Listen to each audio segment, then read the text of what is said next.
హైదరాబాద్లోని జ్యోతిరావు పూలే ప్రజాభవన్లో ప్రజావాణి ప్రారంభమైంది. ప్రజల నుంచి వినతులు స్వీకరిస్తున్నారు మంత్రి పొన్నం ప్రభాకర్.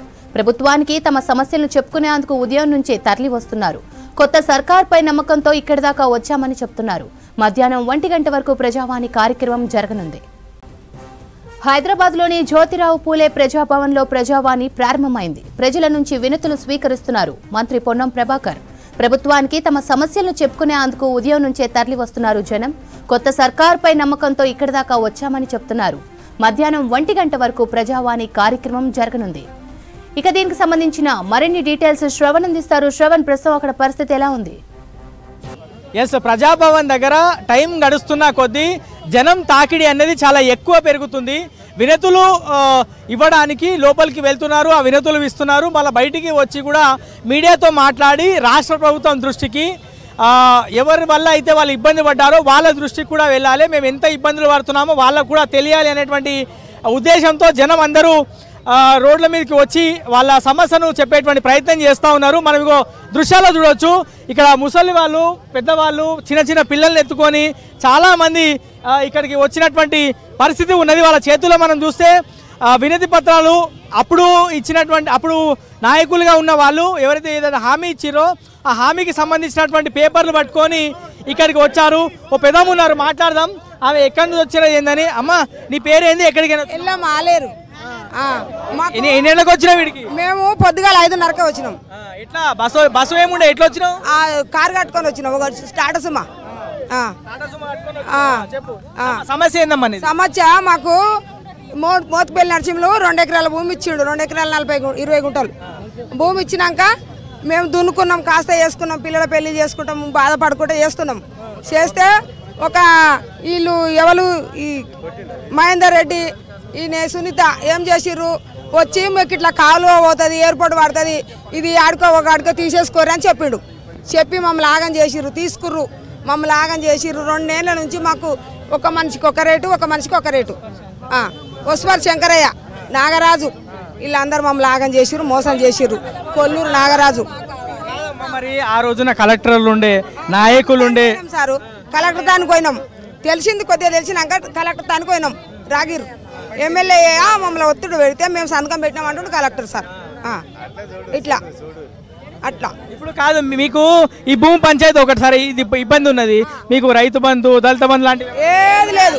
రైతు బంధు లేదు, డబుల్ బెడ్రూమ్ లేదు, మా పిల్లలకు ఒక జాబ్ లేదు. అనాదిగా కూలి చేసుకొని బతుకుతున్నాం. అనాదిగా మా భర్త 65 ఏళ్ళు 70 ఏళ్ళు పింఛన్ లేదు, ఇల్లు లేదు. అట్లా కిరాయిపుల పడి బతుకుతున్నాం. ఆగంగా ఉన్నాం సారు, మాకు న్యాయం జరగాలి. అమ్మా, నీ పేరు ఏం పేరు? నా పేరు బుచ్చమ్మ, ఆలేరు. మాది ఇదే భూమి సంగతి. భూమిదే సారు. మోత్పల్లి నర్సింగ్లు ఉండంగా ఇచ్చిండు మాకు 60 మందికి 130 ఎకరాలు. 130 ఎకరాలు ఇచ్చి ఏం చెప్పారు అంటే ఇల్లు గాలి బోటలు పడుతుంది, ఎయిర్పోర్ట్ వస్తుంది, జాగలు గుంజుకుంటారు, ఈ జాగలు అమ్మాలని చెప్పి కాలు వస్తుంది అని చెప్పింది మహేందర్ రెడ్డి పెళ్ళం. ఎవరు? సునీత, మహేందర్ రెడ్డి. ఆయన చేతి కిందలు అందరు వచ్చిరు సారు. మేము 30 ఏళ్ళ కింద వచ్చింది ఆ భూమి. మాకు అంతా కంప కట్టుకొని బతికినాం మేము. చిన్న చిన్న పిల్లలు, మా పిల్లలు. అప్పుడు మాకు ఏం లేదు సార్, ఏది లేదు. ఆమె వచ్చిన నుంచి అన్ని ఇబ్బందులు పెట్టి ఆ జాగ గుంజుకుంది. మా జాగ మాకు దగ్గర రావాలి. ఇగో ఇట్లా ఇంత పెద్ద వాళ్ళు సుమోలు కట్టుకొని అర్ధరాత్రి అంటే దాదాపుగా 1-2 గంటల ప్రాంతంలో ఒక సుమో కట్టుకొని వాళ్ళు బయలుదేరి వీడికి వాళ్ళ సమస్యల పైన పరిష్కారం దొరుకుతుందేమో అని ఇంత దూరం వచ్చారంటే వాళ్ళ బాధలు ఎంత ఎక్కువ ఉన్నాయో అర్థం చేసుకోవచ్చు. ఇంకా చాలా మంది ఉన్నారు. అమ్మ, ఏం పేరు నీ పేరు? నా పేరు లలిత. నేను సులారం నుంచి వచ్చిన. డబల్ బెడ్రూమ్ కు కలెక్టర్ ఆఫీస్ అన్ని తిరిగిన. ఎక్కడ తిరిగినా నాకు ఇల్లు రాలేదు. వస్తుందమ్మా అని బొమ్మన్నాడు మా సీఎం వివేకానంద. ఆయన ఇంటికి పోయి 10 సార్లు కాలు మొక్కిన. వెరిఫికేషన్ అయినట్టు కూడా ఈ పత్రం ఉంది కానీ రాలేదు. ఇంటికి వచ్చి ఫోటో తీసుకుపోయిండ్రు. ఇక వస్తుందమ్మా 30 ఏళ్ల నుంచి ఉన్నా నేను. వాచ్మెన్ డ్యూటీ ఇళ్ళలో పని చేసుకుంటూ బతుకుతున్నా. నాకు ఈ ఎమ్మెల్యే న్యాయం చేసి నాకు ఇల్లు ఇస్తాడని కోరుకుంటున్నా. నాకు 2 బిడ్డలు. నాకు అది ఒకటి కావాలా సార్, అంతకనే ఏం లేదు. మొన్న వచ్చిన సార్ వాళ్ళు కలవాలా, నాకు ఇల్లు కావాలా, డబల్ బెడ్రూమ్. నాకు ఏమద్దు. నాకు ఇంద్రం ఇల్లు లేదు, నాకు ఏం లేదు. నా పేరు మీద ఒక జాగా లేదు. నాకు కాలు ఒక డబల్ బెడ్రూమ్ అన్నా, నాకు ఇంద్రమ్మ జాగిల్లో ఇచ్చినా చాలు. నాకు అంతకన్నా నీకు ఏమద్దు. నాకు 2 కూతుర్లు. మా ఆయన వాచ్మెన్ డ్యూటీ చేస్తాడు, నేను పని చేస్తా. అంతే సార్, అదే నాది కోరుకుంటున్నా. నువ్వు ఏడికైనా వచ్చినావు? నీకున్న సమస్య? మా నార్కల్ జిల్లా అచ్చంపేట తాలూకా. మేము ఆర్టీసీలో డ్రైవర్గా పనిచేస్తుంటే అన్ని కారణాల వల్ల చేయని తప్పులకు మా మీద డ్రైవర్గా కొనసాగుతుంటే మీరు టిమ్ములు చేయాలని చెప్పి చదువు రాకుండా టిమ్ములకు తొలిచి అన్ని కారణాల వల్ల మా మీద కేసులు చేసి మమ్మల్ని ఇబ్బందులకు గురి చేసి 5 సంవత్సరాల నుంచి మాకు ఉద్యోగం లేకుండా రోడ్డు మీద వేశారు. మేము మా కుటుంబము పిల్లలము రోడ్డు మీద పడి బతకడానికి తిండి లేక ఇబ్బంది పడుతున్నాము. కొత్తగా ఎన్నికైన యనమల రేవంత్ రెడ్డి సీఎం గారు మా మీద స్పందించి, పొన్నం ప్రభాకర్ గారు రెవెన్యూ శాఖ మంత్రి మా మీద స్పందించి మాకు 3000 మందికి రిమూవల్ చేసి కోట్ల పాలు చేసినారు. మా ఉద్యోగాలు మాకు కల్పించి మాకు జీవనోపాధి కొనసాగించాలని మేము ప్రభుత్వానికి అలాగే శాఖ పొన్నం ప్రభాకర్ గారికి అలాగే సీఎం రేవంత్ రెడ్డి గారికి విన్నపిస్తున్నాము. ఇవ్వగలరు. అన్న నేను కరీంనగర్ జిల్లాకి వెళ్ళి వచ్చినన్న మా అమ్మమ్మ పెన్షన్ గురించి వచ్చిన విడో పెన్షన్ గురించి గత 2 సంవత్సరాలకి వెళ్ళి ఇంతకుముందు ఉన్న గవర్నమెంట్ కానీ ఆ 2 సంవత్సరాలకి వెళ్ళి విడో పెన్షన్లకి అప్రూవల్ ఇస్తలేదన్న. ఆ సమస్య చెప్పుకోవడానికి ప్రజా దర్బార్కి వచ్చిందన్న. ఇప్పుడన్నా కనీసం రేవంత్ అన్న చర్య తీసుకొని ఇలాంటి పెన్షన్స్ ఏ ఉన్నా కూడా తొందరనే పెన్షన్స్ రిలీజ్ చేయాలని కోరుకుంటున్నా. ఇంకొకటి ఏంటంటే అన్న స్థానికంగా ఇప్పుడున్న అధికారులు ఎంఆర్ఓ దగ్గరికి పోయినా ఎంపీడీఓ దగ్గరికి పోయినా ఎవరి దగ్గరికి పోయినా కూడా పెన్షన్స్ కొత్త పెన్షన్స్ అయితలేవు అని చెప్తున్నారు. ఈ సమస్య ప్రధానంగా ఉందన్న రాష్ట్రం మొత్తంలో. ఈ సమస్య రేవంత్ అన్న దృష్టికి తప్పకుండా పోయి ఈ సమస్య పరిష్కరించాలని కోరుకుంటున్నాం అన్న. ఇంకొకటి ఏంటంటే జరిగే ప్రజా దర్బార్ అనేది మంగళ శుక్రవారం పెట్టిరన్న. ఆ పెట్టిన ప్రజా దర్బార్లో దానికి సంబంధిత అధికారులు ఏది డిపార్ట్మెంట్కి ఏ డిపార్ట్మెంట్ అయితే ఉంటుందో ఆ డిపార్ట్మెంట్కి సంబంధించిన శాఖ అధికారులు లేక ఎవరికి ఇవ్వాలి అప్లికేషన్ ఏందనేది తెలుస్తలేదు దాంట్లో. ఇంకొకటి ఏంటంటే జిహెచ్ఎంసీ అధికారులు నేను కరీంనగర్ జిల్లా గురించి పంచాయతీరాజు డిపార్ట్మెంట్కి సంబంధించి జిహెచ్ఎంసీ ఆఫీసర్లు తీసుకుంటారు. అవి ఫైల్స్ అన్ని తీసుకొని ఒక మూలకు పెడుతారు. కానీ ఆ విషయంలో కూడా కొంచెం గవర్నమెంట్ దాన్ని దృష్టిలో పెట్టుకొని ఏ సమస్య మీద వస్తారో ఆ సమస్యల మీద ఆ డిపార్ట్మెంట్లు ఏర్పాటు చేసి తీసుకోవాలని కోరుకుంటున్నా. ఇంకా చాలామంది విద్యార్థులు కూడా వచ్చినారు, మాట్లాడదాం. ఏంటండి మీకు ఉన్నటువంటి సమస్య ఏంది, ఎప్పుడు వచ్చారు ఇక్కడికి? నా పేరు స్ఫూర్తి అండి. నేను హైదరాబాద్ నుంచి వచ్చాను. అయితే మాకు టీఎస్పీఎస్సీ నుంచి ఎటువంటి సమాధానం దొరకట్లేదు. అయితే మాకు రిజల్ట్స్ అనేది ఇవ్వట్లేదు. జరిగిన ఎగ్జామ్స్కి ఆల్రెడీ 18 ఎగ్జామ్లు జరిగిపోయినాయి. మాకు 1.5 year బ్యాక్ నోటిఫికేషన్ ఇచ్చారు. పేపర్ లీక్ల వల్ల క్యాన్సిల్ అయినాయి, మళ్ళీ పెట్టారు. అయినా నిరుత్సాహపడకుండా మళ్ళీ రాసాము. కానీ ఇప్పటికీ రిజల్ట్స్ ఇవ్వట్లేదు. మళ్ళీ ఇంకా కొత్త గవర్నమెంట్ కూడా దాని నుంచి ఎటువంటి సమాధానం లేదు. సో కొత్త గవర్నమెంట్ నుంచి మాకు ఒక హామీ కావాలి. 1 month టైం ఇవ్వండి, 1 monthలో ఇస్తాము అని ఏదో ఒక డేట్ అనేది ఫిక్స్ చేస్తే మేము కనీసం వేరే ఉపాధి అన్న చూసుకుంటాం. ఎందుకంటే చాలామంది నిరుద్యోగులు ఉన్నారు, డిప్రెషన్కి వెళ్ళిపోతున్నారు. ఆర్థిక స్తోమత ఉండదు చాలా మందికి. ఇలా ఎన్ని ఏళ్ల తరబడి ఇలా ఉద్యోగాల కోసమే చూస్తూ ఉంటే అంటే మీరు రీసెంట్గా చూసుంటారు జనార్దన్ రెడ్డి ఆయన చైర్మన్ ఆయన రాజీనామా చేసిండు. సభ్యులు కూడా చాలామంది రాజీనామా చేస్తూ ఉన్నారు. కొత్త బాడీ ఫుల్ ఫ్లెజ్గా టీఎస్పీఎస్సీలో అందుబాటులోకి వచ్చిన తర్వాత రిక్రూట్మెంట్ చేస్తారు అనేటువంటి అంశం వార్తల్లో వస్తుంది కదండి. ఆల్రెడీ వాళ్ళ రిజిగ్నేషన్ అనేది గవర్నమెంట్ దగ్గర ఉంది. గవర్నర్ ఇంకా యాక్సెప్ట్ చేస్తలేదు. అది వాళ్ళు యాక్సెప్ట్ చేయాలి. మళ్ళీ కొత్త ఒక ఎంక్వైరీ కమిటీ అనేది ఫామ్ అవ్వాలి. అవన్నీ ఫామ్ చేయడానికి ఒక 6 నెలలు పట్టేలా ఉంది. మేమందరం మాకు 6 నెలలు వెయిట్ చేసుకుంటూ ఉండలేం కదండి. ఆల్రెడీ అయిపోయిన ఉద్యోగాల కన్నా మాకు రిజల్ట్స్ ఇచ్చేస్తే కొత్త ఉద్యోగాల కన్నా చదువుకుంటాము. ఇలా మమ్మల్ని వెయిట్ చేపిస్తున్నారు కానీ ఎటువంటి సమాధానం లేదు. అందుకే గవర్నమెంట్ ఇప్పటికైనా స్పందించాలి. ఎందుకంటే మేము విద్యార్థులకు ఎప్పుడు న్యాయం చేయొద్దు. బీఆర్ఎస్ గవర్నమెంటే పడిపోయింది విద్యార్థుల తాకిడికి. ఎస్, ఇప్పటికీ కాంగ్రెస్ అయినా సరే మమ్మల్ని పట్టించుకోవాలని కోరుతున్నాము. We want results. We want results. We want results. We want. ఒక్కసారి ఈ సబ్జెక్ట్ చూడొచ్చు. Request for Swift resolution of an ongoing process of TSPSC by resolving horizontal reservation అనేటువంటి అంశం మీద వీళ్ళు ఇక్కడికి వచ్చినారు. సో రాష్ట్ర ప్రభుత్వం దాని మీద సీరియస్గా ఉందని చెప్తా ఉన్నారు. మళ్ళీ వీళ్ళ విజ్ఞప్తులకు ఎట్లాంటి రెస్పాన్స్ వస్తుంది అనేది చూడాలి. ఇంకా చాలా మంది పెద్ద మనుషులు ఉన్నారు, మాట్లాడదాం. అన్న ఏడికైనా వచ్చినాం? నారాయణపేట డిస్టిక్ అండి. ఇది డిఎస్సి గురించి అండి. మాది గత ప్రభుత్వం సెప్టెంబర్ నెలలో 5,089 పోస్టులకు డిఎస్సి టీఆర్టీ నోటిఫికేషన్ ఇచ్చింది కదా సార్. అందులో మేము గత కాంగ్రెస్ గవర్నమెంట్ ఉన్నప్పుడు మేము 2011-12 టైంలో నేను బీఈడి డిగ్రీ 40% బీఈడి కంప్లీట్ చేసుకున్నామండి. మాకు అప్పుడు బీఈడి ఎంట్రన్స్ రాసుకోవడానికి డిగ్రీలో పర్సెంటేజ్ అడగలేదండి.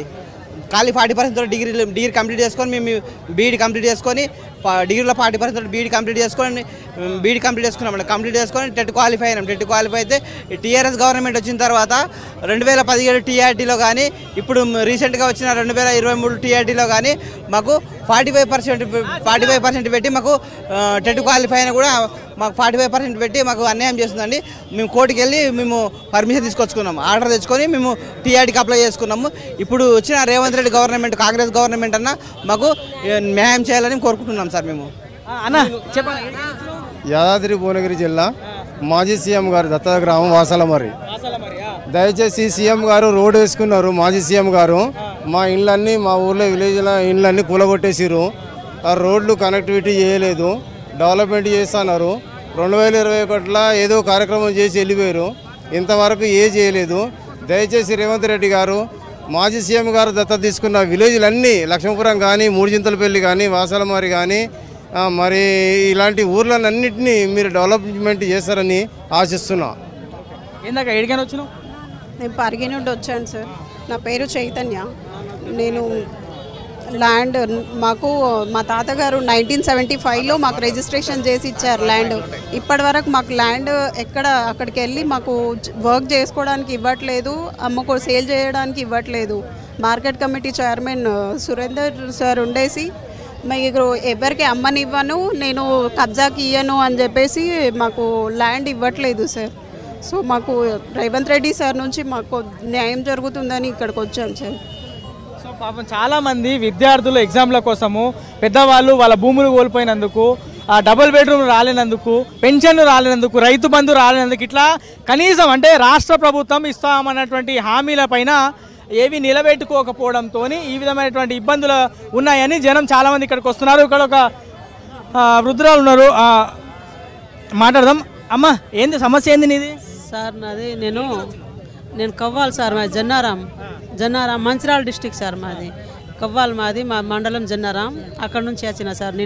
నిన్న బస్ ఎక్కితే సాయం చీకటి వరకు ఇటు వచ్చిన సార్. నేను ఒక్కదాని వచ్చిన, నాకెవరు లేరు, నా భర్త లేడు, మా అమ్మ నేను ఇద్దరం ఉంటాం. నేను కేజీబీ కస్తూర్బా స్కూల్లో పనిచేస్తున్నా. 2006 నుంచి పనిచేస్తున్నా సార్. నేను 500 నుంచి 1500 నుంచి ఇప్పుడు 9000 నాకు జీతం సార్. నేను హ్యాండిక్యాప్టర్, నాకు రెగ్యులర్ చేయాలని సార్కి నేను కోరుకుంటున్నా సార్. ఇప్పుడు అయితే ఆ కేసీఆర్ సార్ అయితే చేయలే, ఈ రేవంత్ రెడ్డి సార్ అయినా చేస్తుడు కావచ్చు దేవుడు అని నేను వచ్చిన సార్. నాకు ఎవరు ఇప్పుడు గవర్నమెంట్ జాబ్ ఉంటే నాకు ఎవరైనా చూసుకుంటారు సార్. నాకు ఏ ఆధారం లేని బతుకు సార్. నాకు ఏ ఆధారం లేని బతుకు సార్. నాకు రెగ్యులర్ జాబ్ ఉంటే నాకు ఎవరైనా చూసుకుంటారు, నాకు ఎవరైనా పెడతారు సార్. నాకు అని నా బాధ. ఎందుకు నాకు అనిపిస్తుంది, ఎందుకు ఈ మాసుండలో బతుకు ఈ భూమికి బరువు అవుతుందని బాధ అనిపిస్తుంది సార్. ఇప్పుడు నా తోడు ఎవరు రాలే, నేను ఒక్కదానే వచ్చిన. నాకు గవర్నమెంట్ జాబ్ ఇంకా నేను సెలక్షన్ అయింది, ఇంకా ఉన్నది సార్. గవర్నమెంట్ జాబ్కి సెలక్షన్ అయినా కానీ నేను 5-6 సంవత్సరం ఆఫీస్లో కొంత తిరిగినా నేను అసలు ఎవరు పట్టించుకుంటలేరు సార్. ఇగో ఏడవకు, వినతులు వినడానికి వచ్చి సిద్ధంగా ఉన్నారు కదా, చెప్పుకో. బాధ అనిపిస్తుంది సార్. ఇప్పుడు నేను ఒక్క కుంటుగా చేసుకొని బడికి పొద్దుగల 7:30కు నేను కస్తూర్బా స్కూల్లో ఉండాలి. నాకు నడవరాదు, ఇంట్లో బోలు దొమ్ముకోవాలి, బట్టలు వినుకోవాలనుకుంటా పని చేసుకుని కరెక్ట్ టైంకి నేను అందలేను. ఆ రోడ్ మంచిగా లేదు, అది వచ్చే తక్కువ సాలరీకి నేను రూమ్ రెంట్కే సరిపోతలేను. నాకు తిండి, నాకు పట్ట, నాకు ఇప్పుడు ఇటు వన్ సైడ్కి ఇట్లా నడుస్తా నాకు బాగా నొప్పి అవస్థ ఉంది సార్. ఇప్పుడు నాకు హాస్పిటల్కి, నాకు తిండికి నాకు బాగా ఇబ్బంది. నాకు రెగ్యులర్ చేయాలని సార్ దగ్గరికి నేను వచ్చిన సార్. సరే అమ్మా మేము సరే నీకు మెసేజ్ వస్తుంది కదా అని అంటారు. ఇదిగోండి సార్, ఇక్కడ చెప్పండి, చూడండి ఇక్కడ ఉంది సార్. సరే అమ్మా, తొందరగా పరిష్కారం రావాలని మేము కూడా కోరుకుంటున్నాం. అటువైపు ఒకసారి గమనిస్తే స్పౌస్కి సంబంధించినటువంటి బదిలీల మీద ఇక్కడ చాలామంది వచ్చారు. వాళ్ళ దగ్గరికి వెళ్దాం మనం. ఇక్కడ నిరసన తెలిపేటువంటి పరిస్థితి ఉన్నది. వాళ్ళతో మాట్లాడి వాళ్ళు పడుతున్నటువంటి ఇబ్బందులు ఏందనేది తెలుసుకునేటువంటి ప్రయత్నం చేద్దాం. సో టీచర్లు ఉన్నారు, మాట్లాడదాం. ఏంటో మీ పేరేంది? అండ్ ఈ అంశం మీద, స్పౌస్ బదిలీల అంశం మీద చాలా రోజుల నుంచి మీరు పోరాటాలు చేస్తూనే ఉన్నారు కదా, మరి కొత్త ప్రభుత్వం వచ్చింది, ఈ అంశం పైన ఏదైనా దృష్టి పెట్టినట్టు కనిపిస్తుందా మీకు? సార్ నా పేరు మాధవి, నేను సిద్దిపేట డిస్టిక్ నుంచి రావడం జరిగింది. మేము 1655 మెమో ప్రకారం 19 జిల్లాలోనేమో భార్యాభర్తలు ఇద్దరిని ఒకే జిల్లా కేటాయించారు సార్. 13 జిల్లాలో ఆపేసిర్రు. దీనికోసం మేము గత 2 సంవత్సరాలుగా గత ప్రభుత్వ హయాంలో ఎన్నో కార్యక్రమాలు చేశాము. ఎంతో మంది మంత్రులను కలిసాం సార్. మా సమస్యకైతే పరిష్కారం జరగలేదు. ప్రగతి భవన్ రావడానికి కూడా మేము ఎన్నోసార్లు ప్రయత్నించినాం సార్. కనీసం కిలోమీటర్ పరిధి కూడా మమ్మల్ని రానివ్వలేదు. కిలోమీటర్ దూరంలోనే మమ్మల్ని ఎక్కడికక్కడ అరెస్టులు చేసిరు సార్. ఇప్పుడు మేము 13 జిల్లాల్లో కూడా ఎక్కువ మంది సఫర్ అయ్యేది మహిళలమే సార్. మహిళలమే బాధపడుతున్నాము. అయితే మన కొత్తగా ఏర్పడినటువంటి రేవంత్ రెడ్డి గారి హయాంలో ఏర్పడినటువంటి ప్రభుత్వ పాలనలో మహిళలకు పెద్దపీట వేస్తూ మహాలక్ష్మి పథకం కావచ్చు, సౌభాగ్యలక్ష్మి పథకం కావచ్చు, మహిళలకు పెద్దపీట వేస్తూ మహిళా సాధికారత వైపు ప్రయత్నిస్తుంది సార్. మరి మేము 13 జిల్లాల్లో కూడా ఎక్కువ మంది మహిళలమే ఉన్నాం సార్. మా మహిళల సమస్యను కూడా అర్థం చేసుకొని మా సమస్య తీరుస్తారనే నమ్మకం కొద్దీ మేము ఈరోజు ఎన్నో వేరు 13 జిల్లాల నుంచి మహిళలము ప్రజావాణి కార్యక్రమంకి వచ్చి మా సమస్య తెలుపుకోవడం జరిగింది సార్. మనం ఒకసారి ఇక్కడ గమనిస్తే స్పౌస్ ఫోరం తెలంగాణ స్టేట్ అంటే ఎంత పెద్ద సమస్య ఉందనే దీన్ని అర్థం చేసుకోవచ్చు. ఉప్పెన తాకిడికి ఎవరో కొట్టుకుపోయినట్టే మా సమస్యలు కూడా కొట్టుకుపోవాలనేటువంటి అంశం మీద వాళ్ళు చాలా ఆశతోని ఇంత దూరం వచ్చినట్లు మనకు కనిపిస్తూ ఉంది. వాళ్ళ మాటలు వింటే కూడా వాళ్ళ బాధలు ఏంటనేది క్లియర్గా అర్థమైంది. మళ్ళీ కొత్త ప్రభుత్వం వచ్చింది, చాలా ఆశలు కొత్త ప్రభుత్వం మీద వాళ్ళు పెట్టుకున్నారు. తొందరగా వాళ్ళ సమస్య నెరవేరాలి అని మనం కూడా కోరుకుందాం. ఇట్లా చిన్న అంటే గ్రౌండ్ లెవెల్లో ఉన్నటువంటి సమస్య దగ్గర నుంచి పెద్ద సమస్య వరకు, అంటే కింది స్థాయి కార్పొరేటర్ కానీ ఒక చిన్న స్థాయి అధికారి తీర్చే సమస్య కోసం అది తీరకపోవడం వల్ల వచ్చినారు. అండ్ సీఎం స్థాయి వరకు వెళ్ళినటువంటి అంశం కూడా అది తీరకపోవడంతో ఇట్లా వస్తున్నారు. ఇట్లా చాలామంది వందల సంఖ్యలో ప్రజాభవన్ దగ్గరికి జనం చాలామంది చేరుకుంటున్నారు. వినతులు తీసుకొని వాళ్ళ దగ్గర ఉన్నటువంటి ప్రూఫ్లను తీసుకొని చేరుకుంటున్నారు. ఒక టీచర్తో మాట్లాడి నేను ఎండ్ చేసేటువంటి ప్రయత్నం చేస్తా. ఇప్పుడు అంటే మీకు లోపలికి వెళ్ళి రిప్రజెంటేషన్ ఇచ్చాము సార్. ఈరోజైతే ఎవరు అక్కడ మినిస్టర్ గిన అందుబాటులో లేకుండే అక్కడ డెస్క్లో ఇచ్చాము. గత ప్రభుత్వం సార్ 2 సంవత్సరాల క్రితం ఇదే డిసెంబర్లో ఒకటే జిల్లాలో పనిచేస్తున్న మా భార్యాభర్తల్ని వేరు జిల్లాల్లో వేయడం జరిగింది. వేరు జిల్లాలే కాదు సార్, వేరు జోన్లు. పక్క జిల్లా కాదు సార్, 3 జిల్లాలు దాటి నేను నా భర్తకు 4 జిల్లాల అవతల పనిచేస్తున్నాను సార్. ఆయన సిద్దిపేటలో అయితే నేను మహబూబాద్లో పనిచేస్తున్నాను సార్. 19 జిల్లాల్లో ఏ విధంగా అయితే భార్యాభర్తల్ని కలిపారో మా 13 జిల్లాల్లో కూడా అదే విధంగా భార్యాభర్తల్ని కలపాలని, మా కుటుంబాల్లో సంతోషాన్ని నింపాలని రేవంత్ రెడ్డి గారు. భర్త ఎక్కడ వర్క్ చేస్తారు, మీరు ఎక్కడ? నేనేమో మహబూబాద్లో పనిచేస్తున్నాను సార్. మా సార్ ఏమో సిద్దిపేటలో పనిచేస్తున్నారు. మా ఇద్దరికి మధ్యలో 250 కిలోమీటర్ల దూరం ఉంటుంది. మేము అంతకుముందుకు ఇద్దరం కూడా ఒకటే జిల్లాలో పనిచేసేది, మా జిల్లాలో మా సొంత జిల్లాలోనే పనిచేసేది. సో ఇది ఈ విధమైనటువంటి ఇబ్బందులతో చాలామంది జనం ఇక్కడికి వచ్చారు. చిన్న చంటి పిల్లల్ని ఎత్తుకొని ఇక్కడికి వచ్చినారు. కూడా ఉంది, భూ సమస్య కూడా ఉంది. మహబూబాద్ డిస్టిక్ పెద్దవంగర మండలం మాది. అక్కడ 6 ఎకరాల భూమి అన్యాయంగా వేరే వాళ్ళు ఎక్కించుకున్నారు. ఇంతవరకు మాకు ఏది రైతు బంధు ఒక్కటి కూడా రావట్లేదు. మాకు చిన్నపిల్లలను వేసుకొని ఎక్కడ తిరిగినా మాకు న్యాయం చేయట్లేదు. మా సమస్య తీరాలంటే అందుకోసమే ఇంత దూరం వచ్చినాం మేము. ఇక్కడనన్నా మాకు ఈ ప్రభుత్వం నుంచన్నా మాకు ఎటువంటి న్యాయం జరుగుతుంది అన్న ఆశతోటి ఇంత దూరం వచ్చినాం. టీఆర్ఎస్ ప్రభుత్వంలో మాకు ఎటువంటి న్యాయం జరగలేదు. కనీసం కాంగ్రెస్ ప్రభుత్వం నుంచన్నా మాకు న్యాయం జరుగుతుందేమో, మా భూమి మాకు వస్తుందేమో అన్న ఒక ఆశతోటి కోరికతోటి ఇక్కడ దానికి వచ్చినాం మేము. మాది చాలా దూరం నుంచి. చూస్తూ ఉన్నాం కదా, చాలామంది చాలా ఆశలతోని చాలా వాళ్ళకు ఉన్నటువంటి సమస్యలకి సొల్యూషన్ దొరుకుతుందేమో అనేటువంటి అంచనాతోని వాళ్ళందరూ ఈ ప్రజాభవన్ దగ్గరికి వచ్చి వినతులు ఇస్తున్నారు. తొందరగా వాళ్ళందరి సమస్యలు కూడా ప్రభుత్వం తీర్చాలని, వాళ్ళ సమస్యలు దూరం కావాలని మనం కూడా కోరుకుందాం. చాలామంది మస్తు ఇబ్బందులు పడుతున్నారు. నేను ఇక్కడికే వచ్చి ఉదయం నుంచి చూస్తున్నా, కళ్ళల్లోంచి నీళ్ళు వస్తున్నాయి వాళ్ళందరికీ. చూడాలి మరి ఎప్పటివరకు వాళ్ళ సమస్యల పైన పరిష్కారం లభిస్తుందో అనేది. ఇది ప్రస్తుతం ప్రజాభవన్ దగ్గర ఉన్నటువంటి జనం పడుతున్న ఇబ్బందులు, వాళ్ళ వినతులకు సంబంధించినటువంటి పూర్తి అప్డేట్.